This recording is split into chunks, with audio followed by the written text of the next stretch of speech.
Hello,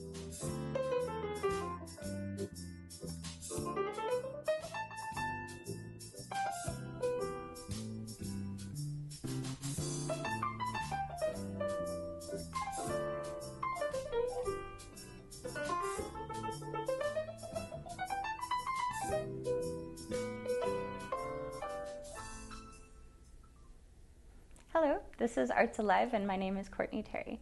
My guest today is Jon Sebastian, local poet, writer, and as we were just talking about, self-published poet. So thanks for being here, Jon. Hi, Courtney. Great to see you. Thank you for having me.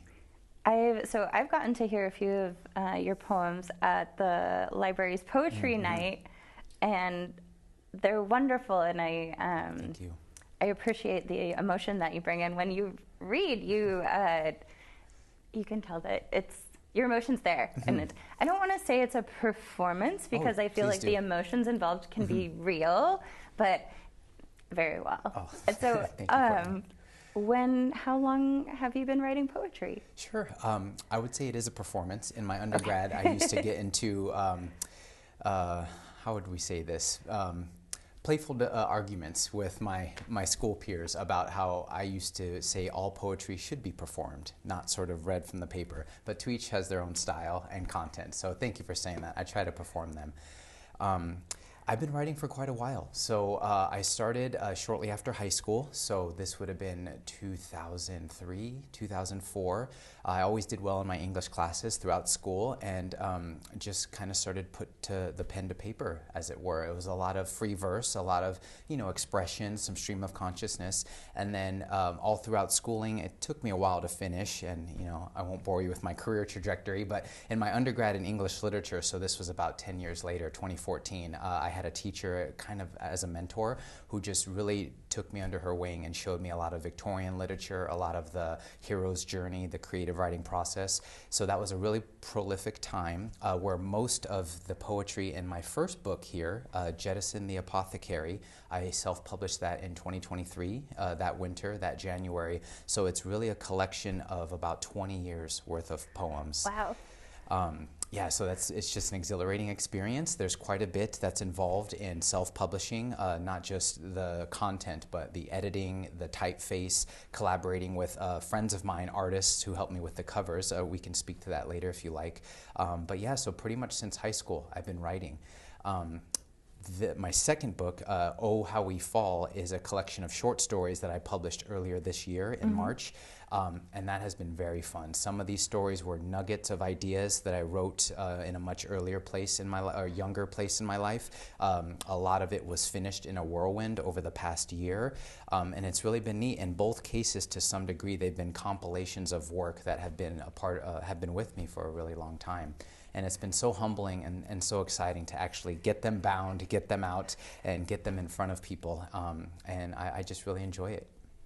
And since I am curious if all that experience in that poetry, how do you choose what to include and you just had to be kind of brutal in your editing, I imagine. Yeah, it is a process. So there's a body of work, and it's a little old-fashioned maybe, but I printed them out, I typed them and printed them and laid them all out on the carpet in front of me, and then sort of bucketed them. So you'd have some pretty universal themes like love, loss, family.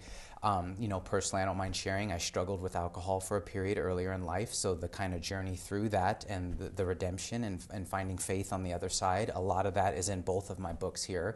And so when these themes would start to come together, that's when the compilation happened, and I would really hone in on the editing. And back to the performance piece you said, Courtney, I would practice them out loud in front of the mirror, and just how do they sound out loud and not just written on the paper. And it takes a long time. Editing, I know why professional authors have paid editors, because that takes a lot of work. And has it just been part of so in your regular day job, you don't use writing or English or the art, so it's been very much a project of a labor of love and Absolutely. kind of in the spare time. Absolutely. So my career is in HR. I'm an operations supervisor. I've been in healthcare in one form or another for many years. Oh, okay. So I would say the English literature degree certainly helped me with that, whether it's written communication, critical thinking, interpersonal communication. Those skills I highly encourage for everyone. An English literature, liberal arts degree is very valuable. I write a ton of emails for a living. My wife teases me all the time. I'm a professional email writer. So it translates very well in my day-to-day, but I would say the performative aspect, the creative aspect, it's definitely been a hobby, a passion. Mm-hmm. And would you say with the prose, do you find you tend more towards writing poetry or prose, or is it like a mix of both? That's a great question. I would say in the last few years it has been more prose. This poetry was very personal, very cathartic in some of them, and the expression of sort of getting some of that out of me. I know that sounds, a little poetic or kind of cheesy, to be honest, but it came very natural and it was very exciting. I find it's much more challenging for me with the prose because there's an arc to a story, and there's character, and there's development, and I think that you'll meet certain people who just don't have an ear or appreciation for poetry, and that's fine, but most of us like stories. I think as a species, as people, we're storytellers, so I find it's a little more difficult to really land, and I'm kind of drawn to some of the flash fiction, some of the abstract, some of the when a story's done and you have to ask what happened, or sometimes you feel worse. I find those are very compelling tales. Yes. I love happy endings, and there's some happy endings in there too.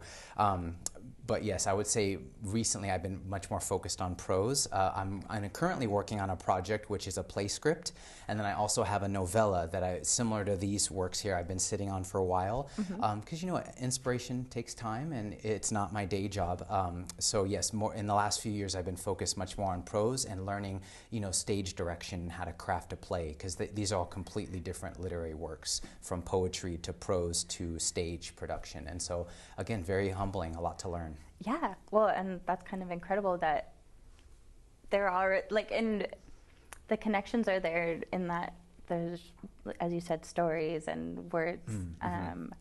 What are, you talked about kind of finding themes through your poetry. Are there themes through your short stories? Yes. So this book here, Oh, How We Fall, is really centered around this idea of pride. So as a man of faith, I am a Christian. I believe that pride, we're all subject to that, and that is sort of where everything goes awry. And so these stories, it's a mixed genre book, so all the stories have a different flavor, a different genre, but at the core, you see how the characters unravel because of their sin of pride, of elevating ourselves above others. So without that context, when you would read them one story to the next, they're very different, and that's back to the abstract nature of fiction, one of the many reasons I love it so much. But for any literary nerds, people who enjoy fiction, who are interested in the themes and the subject matters, if they read it, I'm sure they'll find a lot of connection, whether literally through characters, Easter eggs, some of the content, or how I attempt to play with time in this work. So I would say thematically, it's not a religious book, but it is certainly about how these religious themes, again, of pride, of sin, of elevating ourselves above others, you really can see how that lays out to the detriment of the characters. Well, and I think having it come from a place of faith, there are also universal aspects of that too. Oh, absolutely. Like, anybody can understand, like, somebody that chooses to put themselves over their community or over, absolutely, in so many different ways. And so is it a like, do you feel some of your stories, you got that satisfaction of, like,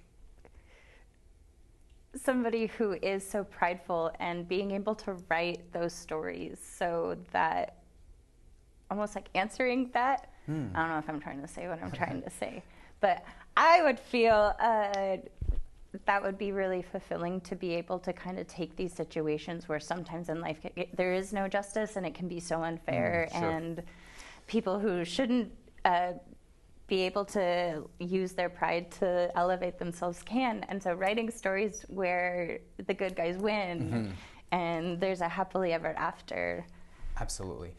There is a lot of satisfaction in that, Courtney. And I do want to say, I would hope you don't have to be a religious person, because I welcome everyone. We're all in this journey of life together. That's certainly my conviction and the faith I believe in. But I would suggest that even people who aren't Christians could read this and enjoy it, because even from a narrative perspective, to your question, you might read the second or third story and be sort of let down with how the characters seem to prevail. But if you continue reading the book, that's where the callbacks and the Easter egg comes in, or maybe a character will make another appearance. I try to play with time, where a couple of the stories are in the same universe, if you will, even if the story ends. So if you really give it a read, and I hope you do, and you're interested in it, you'll find that yes, there is redemption, and sometimes it's beyond us, it's beyond our immediate purview.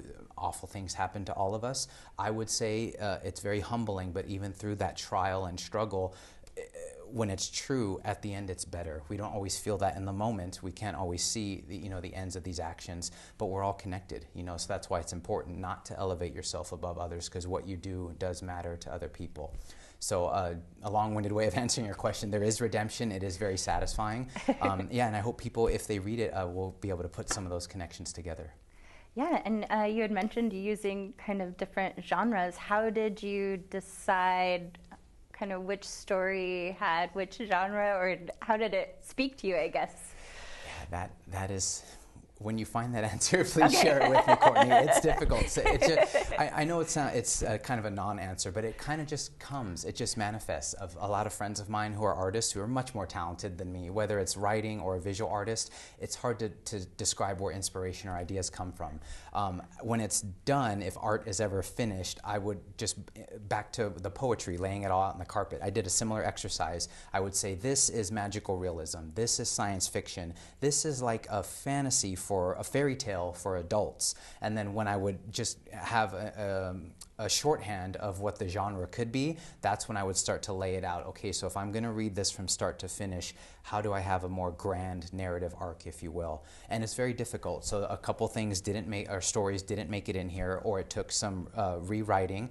As I'm talking to you out loud, I'm wondering if maybe I should hire an editor to help me out, because again, it's a lot of work. But yeah, it kind of just lands, and then I hope others will get some value and some excitement out of there. I think it's funny. I think it's very sad in certain places. I think if you do read it start to finish, you're left with that sense of redemption and motivation. But I'm an English major and we're all kind of literary nerds, and some people might not feel the same way.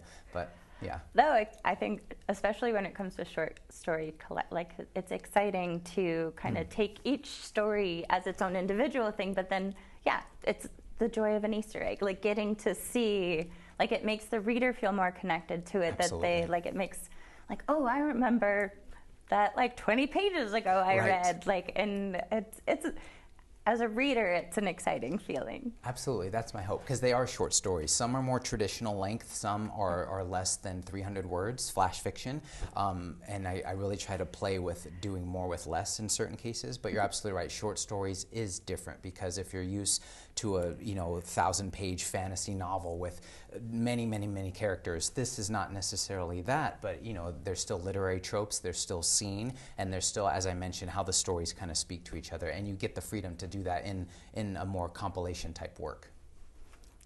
That's so cool. Thank you. So where can people find your book? Absolutely. So I have a Square site. I don't know it off the top of my head. It's left to right. The O is a 0. So LEFT-T0-WRITE .site.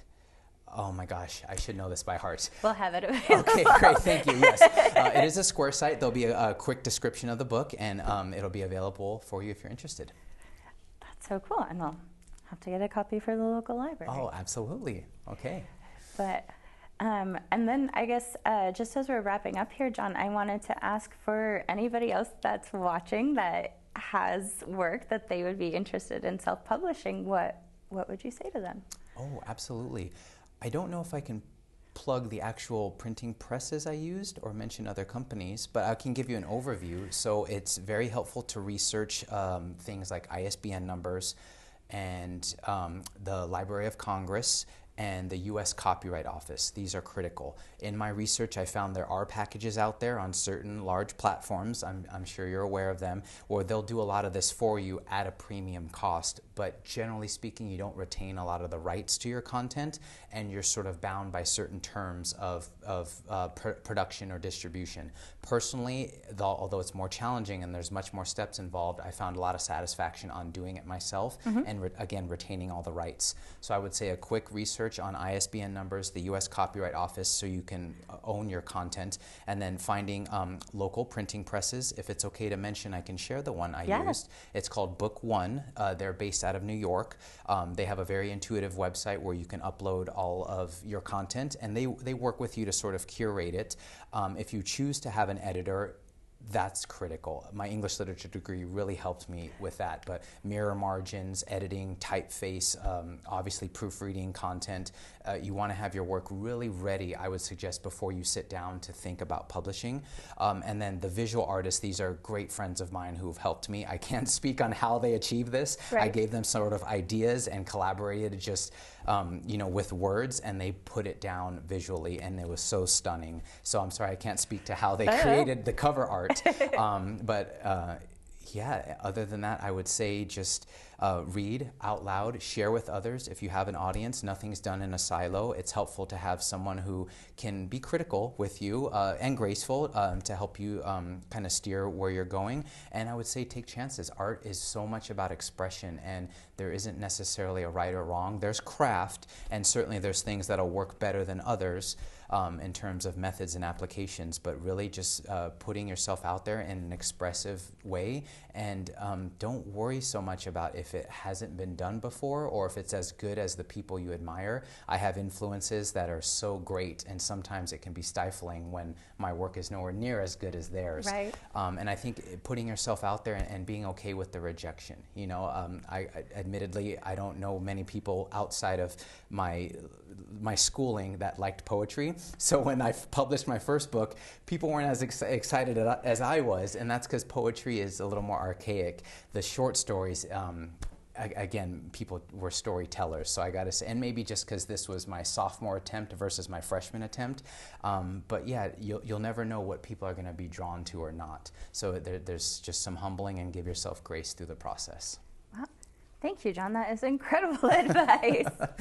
Sorry, it felt long-winded there. No. Sorry. It's a lot of fun. Well, thank you so much for your time today. Thank you, Courtney. My name is Courtney Terry, and this has been Arts Alive.